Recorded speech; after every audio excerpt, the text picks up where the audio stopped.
Ran out of bottles, so I'm back to the tall boys. Having a tall boy for this episode. Honestly, ladies, the episode 49. Second last episode until 50. No. Yeah, second last episode till 50.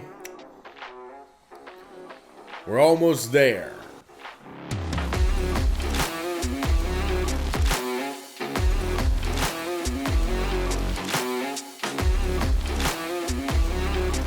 The Honestly Lazy Podcast. Hey, ladies and gentlemen, welcome to the Honestly Lazy Podcast. Your host, me, Mr. BoyStick. I know I was gone last week. I'm sorry about that. And if you were trying to find an episode last week, you were using the old search ways of typing in the Honestly Lazy Podcast on YouTube or on Spotify, and that shit did not pop up for a new episode. You can probably tell even right now from my voice, I am extremely tired. In the real world of Stick, I did a few things. I groomed the beard a little bit. I let the goatee kind of go a little bit, just to change up the look, you know, just to see what it would look like. It probably won't stay. It was just a little curious thing I did to see how my beard would present itself, and it's a hit and miss. I don't know. It's still a beard to me. But yeah, last week I did not upload because if you can tell, I am extremely tired. I've been working a shit ton of OT at my real life job, just trying to get a little bit more money in my pocket, get a down payment for a house, and, you know, podcast equipment. I know I said in my last episode that I was going to get tattooed. I did, for free, because the guy was an apprentice. And I actually decided last minute to put it on my leg instead of my forearm, because I just wanted to lay... Honestly, it was just I wanted to lay down during the tattoo. I do. Like, you did kind of still lay... You still lay down when you're getting a tattoo, even if it's on your arm or anything. I've sat up, like, twice, maybe, for... Well, I've only gotten... That's my 6th tattoo. So 2 times out of the 6, I've been able to, like, lean up and get a tattoo. But last second, I just said, fucking put the thing on my leg. And it's still kind of scabby. But I like it. I got a little dagger. I would show you guys, but I don't want to get up. I'm very comfortable in my computer chair. And yeah, I got the tattoo. I've been dealing with the great healing process of tattoos. I absolutely hate the healing process of tattoos. They suck. They absolutely suck. Like, first of all, getting a tattoo, to all those people like, oh, it doesn't, I love the feeling of getting tattooed. You're fucking weird, and you're definitely, like, in some kinky-ass, painful shit in real life, because I love the end game of a tattoo. The whole process of getting a tattoo can suck a dick, though. I am not a fan of getting tattooed. Like, it's annoying. Like, it hurts. It does hurt. I don't care what anybody says. Oh, it doesn't fucking hurt that bad. Like, I always say, you know, if you really want a tattoo, you'll sit through the fucking pain. I've sat through all of mine, but then again, my longest sit was 4.5 hours, so that's pretty long still in my opinion, but I know people have sat for like 8 or 9 hours, and I am 100% good with never doing that. I just like getting small pieces. So, you know, I got a dagger, I got the mic, I got a boom box coming in a couple weeks. That will be actually next week. I'll be getting that in the middle of the week. So, probably the beginning of filming next week's episode. My forearm, this left forearm will have nothing. And then one day there will be a fresh tattoo on it because I am getting a boombox. It is kind of inspired from when Mac Miller had his boombox on his arm. Nothing really, like, it's not going to even look like the one Mac Miller had. I just remember the first time seeing that tat, and I was like, that's sick. And I decided, fuck it, I'm going to get a boombox right there. I love it. And it can be even a little tribute to Mac Miller because, you know, it was sad to see him die, but fuck, you know. It's been crazy lately for people dying. We lost the Foo Fighters drummer, Taylor Hawkins, I think his name was. I know I'm probably screwing that up. I like the Foo Fighters. I really do like the Foo Fighters. I've always loved the personality of the band because they just seem like such a humble band. And, Taylor was like Dave Grohl's like right-hand man. They were best friends and all that. So, I mean, for a guy like Dave Grohl, which to me is one of the most humble musicians ever, and just was one of the biggest rock bands that were still going at this time. It was a fucking rough thing to wake up to. I woke up on Saturday and went to work. I had to work once again. I was working overtime, and I saw it all over social media that he died. The one thing, and I hated it when I noticed it, but I hate saying it. I pretty much figured it was oh shit, there goes my ball cap. I pretty much figured that it was an overdose when I heard he was in Colombia, and that's when he died. They found him in a hotel room in Colombia. I was like, Colombia, hotel room, and death. I go for, like when Bob Saget died, I thought he relapsed, honestly. I just always go to it because that's how a lot of them go, like Ryan Dunn, yeah, he might have been in a car accident, but he was fucking hammered. River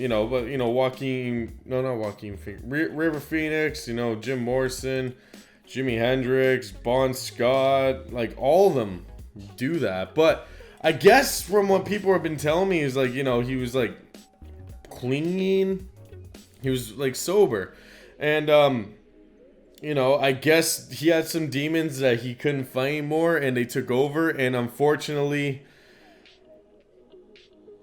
it was the reason why he died. He just couldn't handle it anymore, and the drugs took him away. To me, at this point, I sit there and wonder, I'm like, damn, like, where does the Foo Fighters really go from here? Where does Dave Grohl really go from here? Because you gotta figure, this guy was part of the biggest grunge band of Nirvana as the drummer, where he just kept his head down and he just played drums because he loved Kurt Cobain's writing so much and he didn't want to interfere. He knew it was Kurt Cobain's band. And losing that guy, like the guy who pretty much made you famous and stuff, in such a terrible way, by a suicide.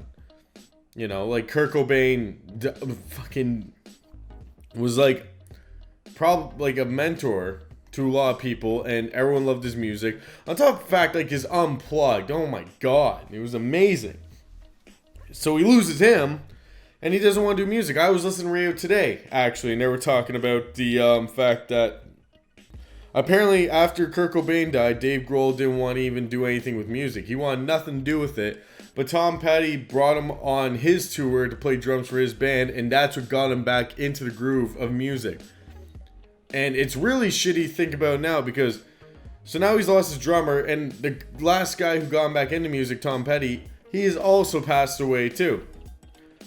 And listening to radio this morning, everyone's like, will the Foo Fighters go on? And I'm sitting there myself wondering if the Foo Fighters will go on. I don't know if Dave Grohl would. I mean, they were supposed to, like every festival that the summer had, they were supposed to be there. And, like what happens now? A lot of people go to those festivals just to see the Foo Fighters. I know people went to Foo Fighters shows in Toronto and sat there for 3 hours just to have a good seat to watch the Foo Fighters. I mean, they had shitty openings like the Beaches opening up for them, and they sat through their garbage music to just see the Foo Fighters. Yes, that's a jab at the Beaches. I hate their music. Like,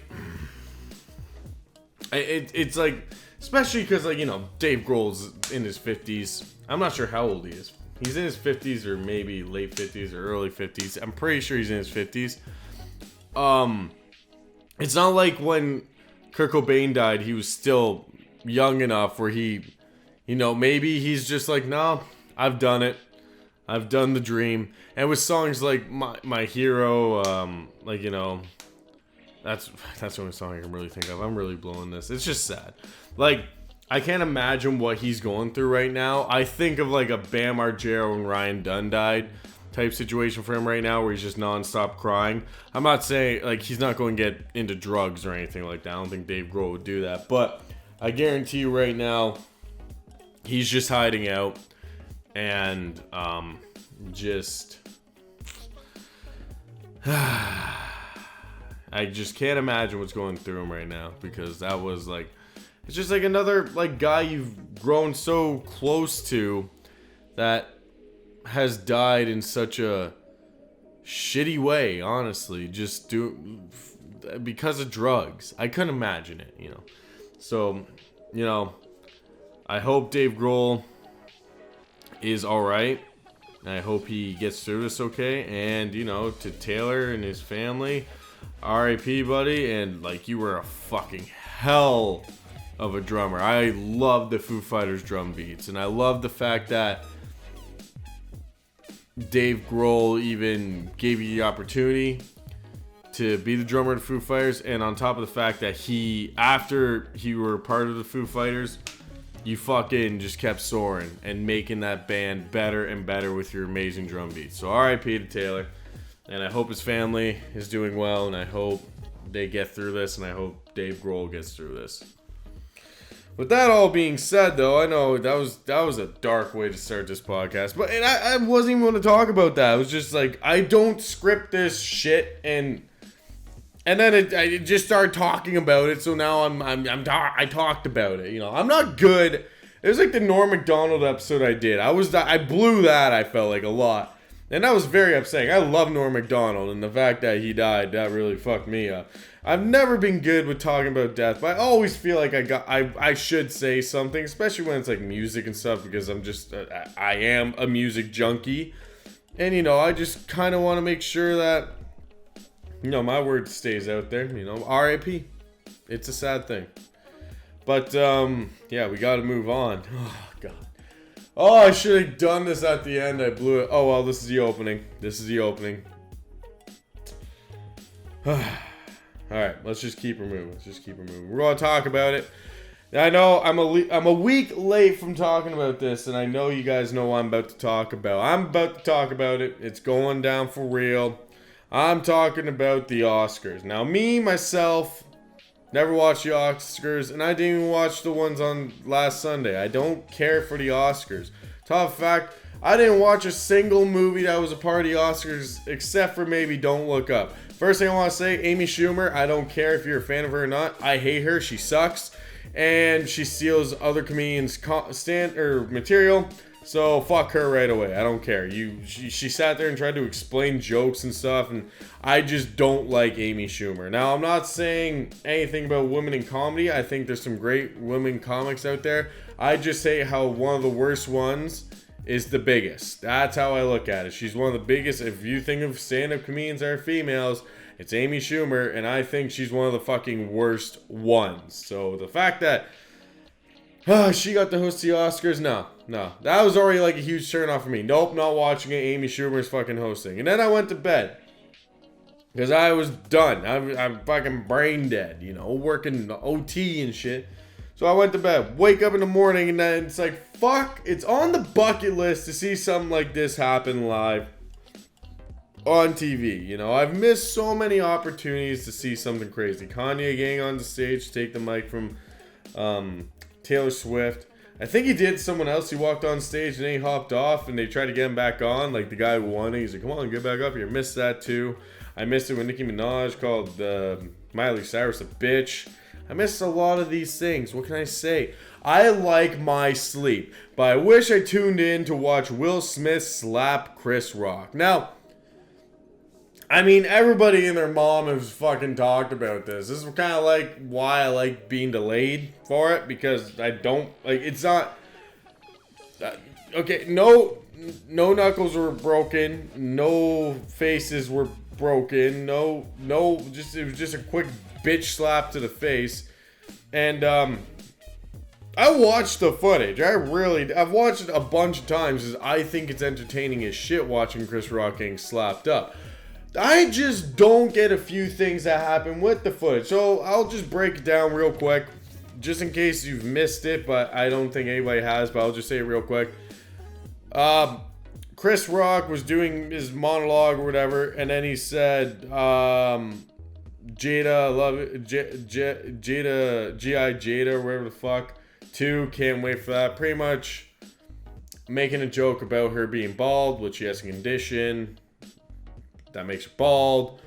And, like, and Will Smith goes up and smacks him, and he sits down and yells at him twice, keep my wife's name out of your fucking mouth. And the second time, like, Will Smith was in straight up fucking dad mode. Like, I right when he said it, I'm like, dude, I've literally watched my dad yell at me the exact same way. Not saying to keep my wife's name out of your fucking mouth, because that'd just be weird. But usually just calling me a fucking dumbass because I did something like a dumbass does. I just want, like, there's just a few points of this whole thing that I just want to say.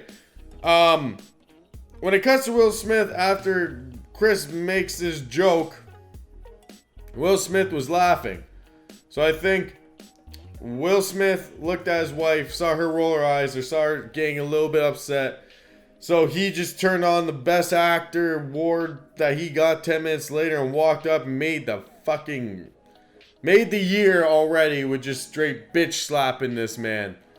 And getting off stage like nothing ever happened, but making sure he left his territory by telling him to leave his wife's name out of his fucking mouth. It was crazy. It was an awesome time. There's just, so I wonder why he was laughing and then just like snap, because like 32 seconds he's laughing, cuts to Chris Rock, and then it has that far shot where you see Will Smith walking up and then slaps him.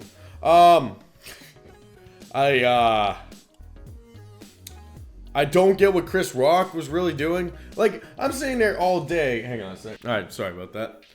Like everyone was saying all day. Oh my god. Like, so I was sitting there trying to, like, watch the footage, and everyone was saying all day, like, yeah, Chris Rock got slapped. I was sitting there like, why did Chris Rock keep his hands behind his back? And everyone's excuses like, oh, you know, he didn't think that fucking Will Smith would smack him in the face. Which, logical. Like, yes, I'm sure Chris Rock didn't think he's going to get slapped in the face. But, I mean, for God's sake, like, I'm a normal dude, alright? Like, I flinch. Like, you know, like, very easily. So, if I just made a joke about a guy's wife, and then he gets up and starts walking up towards me, I would not keep my hands behind my back and lean forward. Like, what the fuck was he thinking there? He literally kept his hands behind his back and leaned forward, just asking for a quick slap to the fucking face. I don't know. Like, maybe he just fucking wasn't thinking it through or something. Maybe he thought, like, Will Smith would just, you know, give him a whisper, like, I'm gonna get you for that, motherfucker. But no, he just fucking bapped him, like, hard. And made a huge scene. I don't get why Chris Rock kept his hands behind his back. I don't know why you do that, but he did. Live and learn. But I just, it was a hell of a night. I'll just say that. And, you know, Chris Rock, like, everyone said he looked like a bitch. And he kind of did getting slapped in the face. But he handled that shit like a fucking man. He just said, that was the greatest thing that ever happened in TV history. And he, after getting smacked, he just keeps his hand behind his back saying, Will Smith just smacked the shit out of me. Like, he kept his composure very well. Honestly, he probably did because he thought, man, if I swing at this motherfucker, he gonna beat the shit out of me. Like, Will Smith is not a skinny dude. This dude works out, you know? I want to share with, but the one thing I don't get is why did, like, okay, keep my name's mouth out of your, or my wife's name out of your mouth. I don't get why Will Smith is, like, protecting his wife so much. You do realize she's cheated on you, right? Like, the biggest, there's been some fucking savage memes on there, on the internet, and Will Smith is probably not happy with all the ones pretty much saying, like, Will Smith smacked Chris Rock because if he didn't, she was just, Jada was going to go fuck another guy. Like, she's cheated on him so much, and she treats him like shit. And I don't know, maybe he thought he'd look like a badass, but, you know, he kind of looked like a goof. But, you know what? There's so many sides to look at this. I respect Will Smith for standing up for his wife. I also don't respect Will Smith because his wife has cheated on him and he still did that. I'd be like, yo, fuck you. You go fucking slap him, man. Like, everyone calling me a bitch. I'm not standing up and slapping him because, you know, he, like, made fun of my wife's head. You know, Chris Rock is a comedian. Like, he's an edgy comedian. What did you expect? He was going to poke fun of you. It's weird. I feel like the Oscars this year, there was like a little roast. And, you know, it wasn't that good. But, why? So now Will Smith won his Best Actor award. He cried. He apologized. Never apologized to Chris. And, I think their beef is dead from that. And if it's not, who knows, maybe it'll turn into a Masvidal and Covington thing where they find each other out on the streets and Will Smith will knock out one of Chris Rock's front teeth. You never know. Alright, welcome back to the Random Video of the Week with your host, me, Mr. BoyStick. It's been a while since I've done a Random Video of the Week. Haven't found anything really, like, exciting or anything really to make fun of that's worthy via TikTok. But today I found one from this beautiful gem, Austin Coburn. It was just, you know, on the TikTok there. It came up in my For You page, and I decided, this seems like something I can make fun of. It's just one of those things. It's quick, it's easy, and straight to the point. Let me break down this video for you real quick. We see a couple drunk boys, you know, drunk on the town. They have their nice suits on and stuff. Pretty much in a drunk boy's natural habitat, which is, seeing some kids on skateboards. They usually try to take the skateboards. Me having years of experience of being a skateboarder, drunk people usually came up and tried to take our boards and try to do a kickflip and usually fall on their ass, and it was very entertaining. And this video I thought was going to be like that, but it kind of had a nice little twist to it that makes it a lot more entertaining. Now, there's two places that the drunk people usually are, drunk men especially. It's either they're drunk on the strip, they find a skateboard and they try to do a kickflip, or they're drunk in a parking lot trying to spit mad bars with all the sober people who are just wondering why they're trying to spit mad raps. It's a real confusing thing, I know, but this is the world we live in. Me, I got drunk a few times and definitely tried to get on some skateboards and do a kickflip and ate shit. And sometimes, yeah, I end up in a parking lot spitting mad rhymes with some people I barely knew. It's just one of those things that happens with white boys when they're drunk. I'm not sure if everyone's even white in this video. I'm pretty sure they are. But you can see right here the man who has the skateboard. This is one of the drunk fellas who saw the skateboard and decided, let's try to pop some tricks. So we'll just play the clip from here. Two drunk asses randomly come and try to skate our board. Oh, there's the baby. So, pretty much, straight from the get-go, I thought some boys are about to eat some shit, you know. The boys are going to try to pop a kickflip, you know. These guys are filming them completely sober or high off their asses watching some drunk people.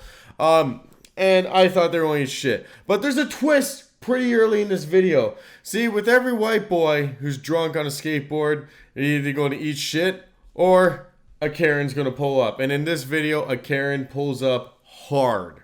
We come and try to skate our board. Oh, there's the baby mama. I would like to say shout out to Austin for the great commentary. Like, I love it. Like, right when he sees her coming, he says it. Here comes the baby mama, and he knows shit is about to go down. Now, she's going after this man right here who's actually in the nice jacket. The guy in the back, I'm pretty sure he doesn't even get hit once. But this guy right here, first of all, when you're drunk on a skateboard, you are 100% focused on the skateboard. You don't know about any of your surroundings, which means the Karen will always get you and sneak up on you, and you'll end up on the ground severely hurt. So she comes running up, and she has a good, she had a good street. She didn't even look both ways. This is how angry this girl is. She didn't look both ways. She ran behind a car. She coming to whoop this white boy's ass. What the fuck? Nice little shove to the ground. This man does the first thing he can do, put himself in the turtle position, you know, when it gets stuck on her back so he can't roll back over. That's exactly what he's in right now. He's scared. He thinks he's going to jail. He thinks maybe he accidentally pissed on a cop car and the cop just found him. But then he slowly realizes, oh shit, it's my Karen. Not, like, she just starts kicking him. He's grinding. He gets back up and tries to defend himself. And she just, like at this point, she's already shoved him over. He could have severely hit his head, you know. Like she full tilt runs over, shoves him. Could have hit his head. Could have hit his head right there. No baby making tonight for him because now he's concussed. Now you gotta stay up with him and make sure he doesn't fall asleep. It'd be a terrible thing, but somehow he survives it.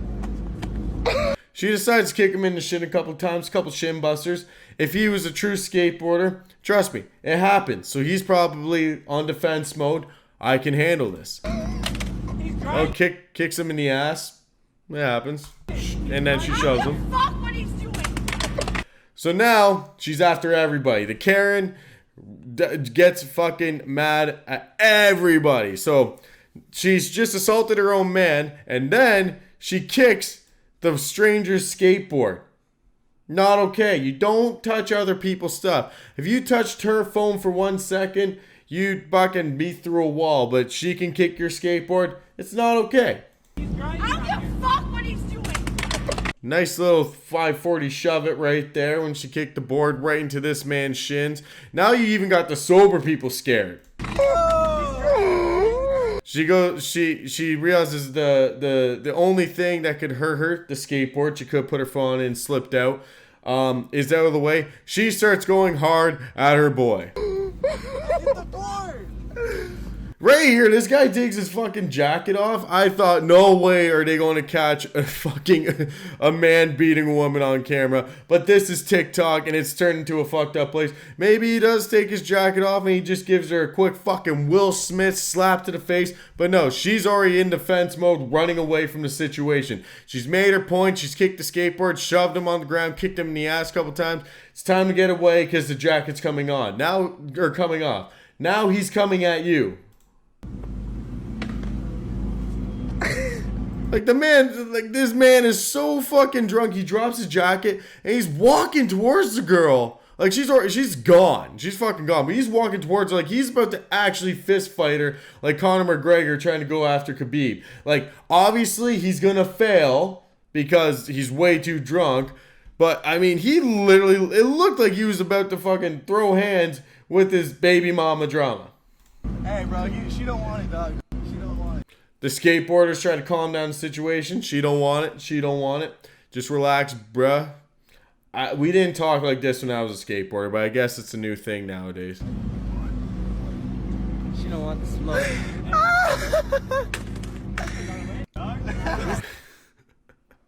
And to add like just a little bit to this, like the long hair on the guy. Yo! So the Karen has made her point. The man took off his jacket.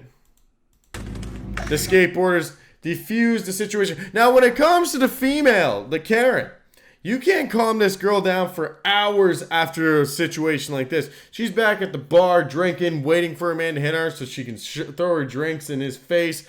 The man, all he needs is the skateboard back, and he will go back to his basic maneuvers to try and land that kickflip, which will probably end with him getting concussed by hitting his head. You never know. Yo! He didn't land a kickflip first try. What did I tell you? He was trying to land a kickflip. Every drunk guy goes for the kickflip, man. Even I like for me, I warmed up with the old ollie, and if I landed 90, like instead like on a 90 degree from where I started, I probably didn't try to kickflip. But this man is balls to the wall. I'm going to do the kickflip. And let's see if he does it. Let's see if he does it. So he didn't land a kickflip. Turned into a little bit of a varial there. But, you know, I gotta say, in this type of a situation, in the natural habitats of drunk white boys and Karens, this is the best outcome that could happen. She made her point. She shoved him to the ground. And when he started taking his jacket off, she ran away because she knew she fucked up. And he went back skateboarding. On top of the fact, the video is now viral. It has 600k likes. I don't know how many views it's got, but you know what? At the end of the day, this was the best scenario. Usually when drunk white boys and Karens collide, there's a concussion or the cops are called, and none of this happened. So I gotta salute everybody who that this did not escalate to anything more serious, and I am so glad to see that the man still got to try his kickflip. This has been your random video of the week. Hey, it's your boy Stick. You know at the beginning of the podcast when I was talking about the Chris Rock shit, or fucking Dave Chappelle, where Will Smith smacked him in the face. There's been some updates since I talked about that part. Now, as you know, I filmed throughout the whole week, and things happened throughout the week. So I'm just going to give a few more little things that have happened, and then we'll get back to the last segment of this podcast.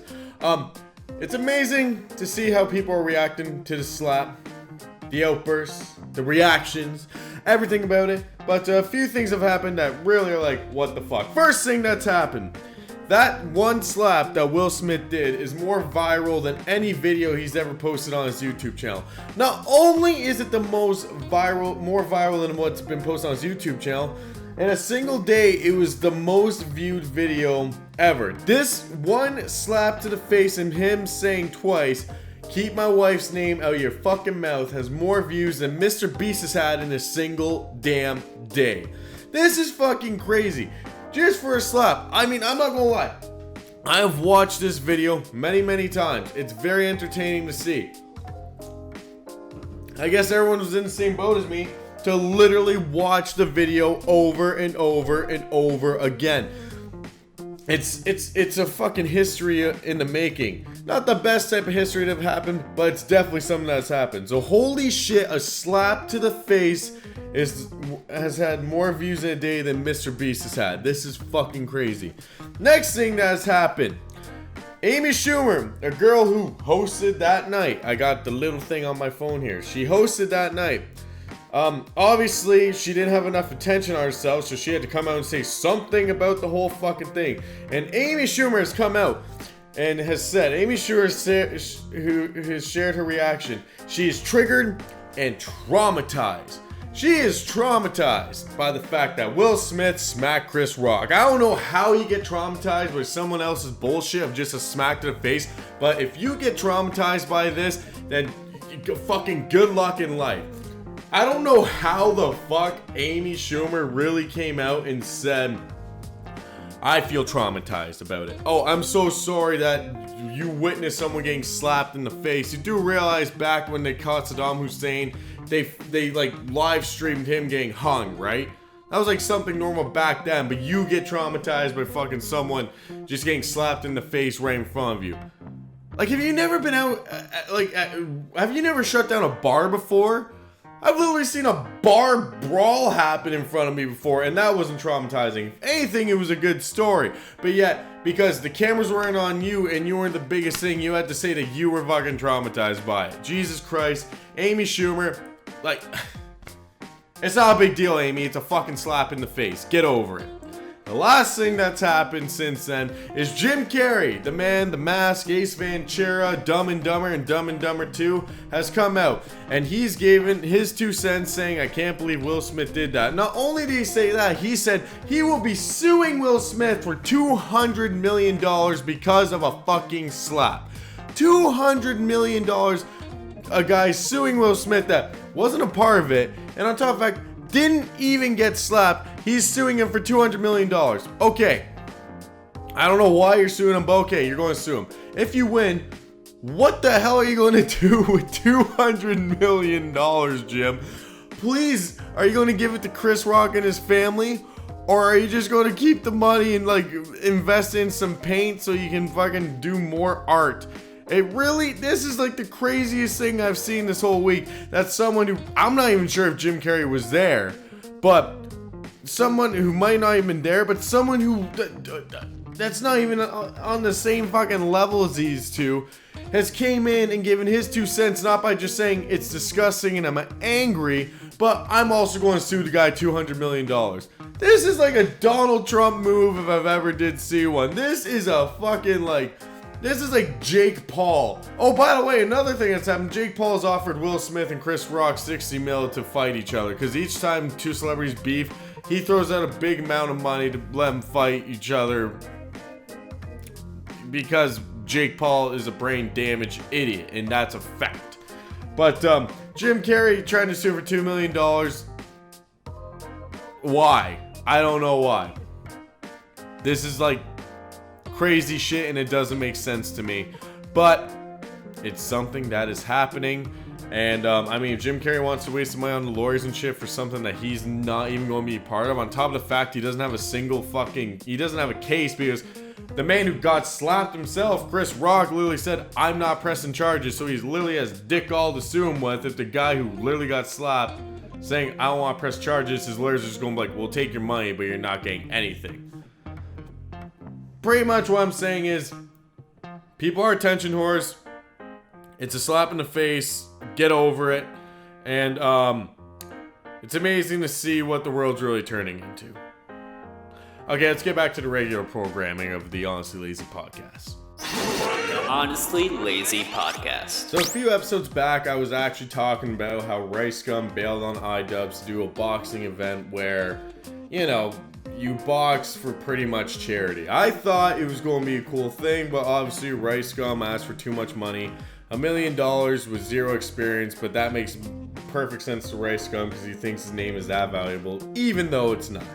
So Idubbbz comes out with like a new documentary. I forget who it's about, but I really did like the new one. The guy, well, I won't ruin it, but it was a good documentary. I recommend everybody to actually go check it out. But just check out his YouTube channel. But he kind of went ghost with the whole boxing event. Now, when it came to the Idubbbz thing, with the Rice Gum thing, there was like, he said it was still going to happen. I thought it was kind of bullshit. I thought, you know, who is he going to box that will be literally that, like, high or that big of a person that he could actually box? I mean, literally when he was talking about this boxing event, he was like, DM me and maybe I'll even just let you box. Like, I could have DM'd him, or I could have emailed the website, wherever the fuck it is, and maybe I could have been a part of it. Now, me, myself, probably not. Definitely don't have a following to really be a part of this. But, I mean, it was like a curious thing to see who was actually going to be a part of it. And finally, after a while, Idubbbz has finally came out. And he hasn't released everybody, but he has released a few people, including the person that he will be fighting at what he is calling the Creators Clash. And let me already tell you, I know I'm kind of a dick when it comes to the YouTube boxers and shit, but I mean, I like with this type of event, I'm actually pretty excited. So I'm just going to go through the people that's been announced to be fighting. So we got Idubbbz, the man himself. He's going to be boxing Dr. Mike. I don't know who Dr. Mike is, but from his picture alone, I hope Idubbbz been working out a lot, because he definitely looks bigger than him, and he's a doctor, so maybe he already has the ideas to survive.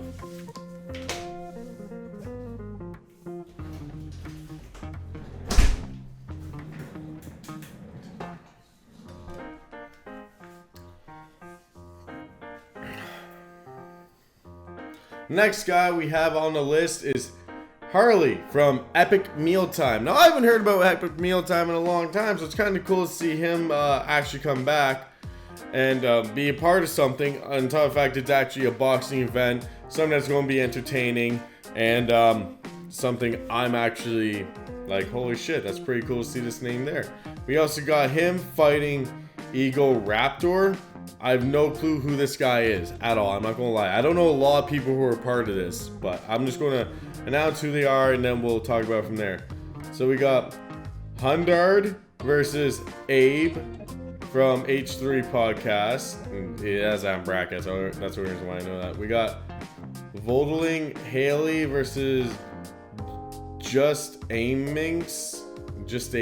I don't know. We've got Ryan McGee versus Alex Ernst. And we got Matt Watson versus Dad. Literally just Dad. We got I Did a Thing versus the Odd One Sout. I don't know what that. And I know people are going to be like, oh, you don't know their names. Yeah, no shit. And we got Michael Reeves versus Graham Stefan.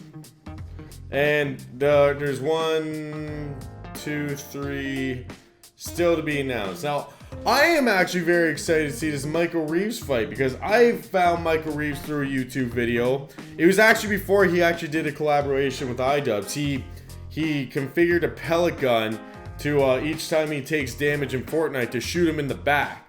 And it was pretty entertaining to watch, and I actually laughed my ass off. He's actually a really smart kid who's honestly should be bigger on YouTube.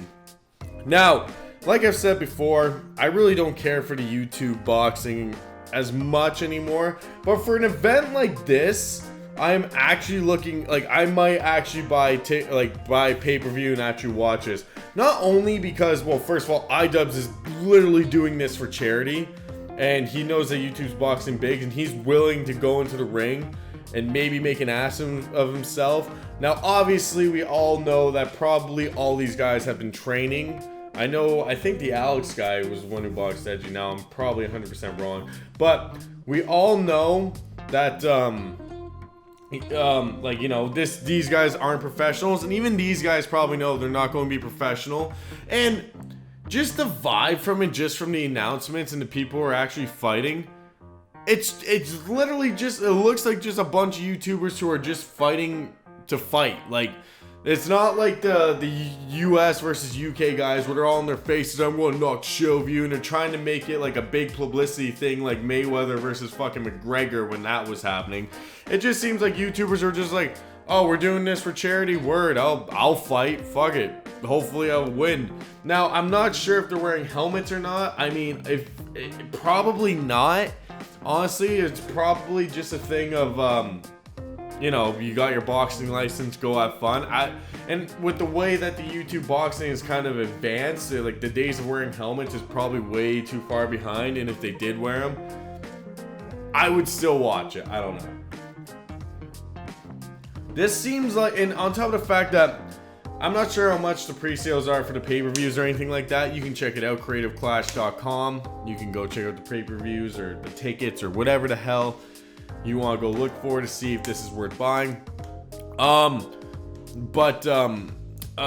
think it's just going to be a bunch of guys who don't really know a lot about boxing, and they're just going to fight it out and hopefully either knock the guy out or just swing it out and try to make it as entertaining as possible. And it's one of those things where it's like, to me, it's just going to be a fun night of watching people literally just trying to box each other. I don't know. I'm actually excited to see this actually all go down, which, when is it going down? I need to see when it's going down. This is happening. Let me scroll down. I'm on the website. Oh shit. What the fuck? Hang on. Sorry, I'm blowing this. I know. This is happening. Oh, they go on sale April 8th. Oh, May 14th in Tampa. So, I already gotta give him respect. It's on a Saturday. Jake Paul's fights were on like fucking Sundays and shit. So these guys are already doing better than Jake Paul. They got a Saturday. I'm actually, I keep saying it. I'm actually excited for this fight. When it comes to predictions, I hope Idubbbz actually does win his fight. When it comes to everybody, I hope it'd be funny to see Michael Reeves actually fight. This kid, to me, right from when I watched that Fortnite video, I'm like, this kid is a fucking nerd. But, I mean, if he's willing to go in and box for charity, man, I want to do something like this. If there was ever an opportunity and I was big enough to do it and it was, like, for charity, I would definitely go box for charity. And I wouldn't care if I got knocked out or if I won. And I just burped. And I wouldn't care if he even went to a draw. It's one of those things where it's just all for fun. And, it's all for a good cause. And I'm pretty sure these YouTubers are still getting paid. It's just Idubbbz is the one who's doing it literally just for charity. Now, if you want me to give a prediction for the future, here's what's going to happen. So if Idubbbz wins, RiceGum will tweet out, that wasn't shit, I can knock your ass out. And if he loses, he's going to be like, you're a bitch, fight me next. It's honestly, Rice Gum is going to play either way just because, well, I mean, Idubbbz made him look like a bitch with one video saying, yeah, he thinks he's worth $1 million when he's not. And, yeah, I kind of lost my track of thought here. I can't wait to see this event go down. Woo-hoo. I should start my own honestly lazy boxing night. That's what I should do. I said that at work once. I should start my own boxing thing, and a guy at my work said, yo, I'd box in a minute. It was actually my buddy Jonesy, and I was like, bro, like, I would, like, this dude Jonesy, fucking, he would knock somebody out, and I would not want to see him knock somebody out. Jonesy should just become a famous YouTuber and go fight Jake Paul. Because Jonesy, my boy Jonesy, I'm going to have him on the podcast. That guy fucking nuts. Alright, I think that'll do it for this week. Quick little podcast. We're almost to episode 50. Next episode 50, there will be the show coming out at the regular time on the Friday at 5:30. And then, probably later on that night, I don't know when, there will be a live stream. I've been talking about it for a while, and I set it to when I hit 50, I will start doing live streams after the podcast.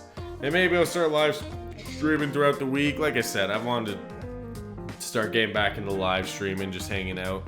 Maybe I'll do some iRacing or something, but I just kind of want to do more, try to get more people, you know, coming in and watching and subscribing and stuff. And like, the only way, it's like you got to keep posting and you got to do more and more shit. So live streams, you know, merch giveaways and Amazon gift card giveaway. I got to start doing shit like that. So in April, everything will start coming together. I'll probably do a merch giveaway. I'll do a bunch of shit. And you guys just need to be on the lookout for it, because, you know, it will happen. I got it. I'm going to start selling my merch soon anyways. So, yeah, that's the plan for that 50 episode. Next episode and live streams will be coming back. That's going to be something I need to get used to. I don't even have a fucking dual monitor yet, and yeah, I'm going to try to do a live stream. I'm a train wreck, but I'm going to make it all work. So I'll do it for this week. All my shit's in the description down below. Make sure to check it out. Like and subscribe if you've been watching for a while. You know, just check everything out. YouTube, Spotify, Twitter, Instagram, all that good stuff. Subscribe, follow me on the social media platforms so you can stay up to date with everything that's going on in my life. And with that all being said, I hope you guys have a good weekend. I hope you have a good next week. And episode 50 next time, baby. So let's get her going. Honestly Lazy. Honestly Lazy Podcast.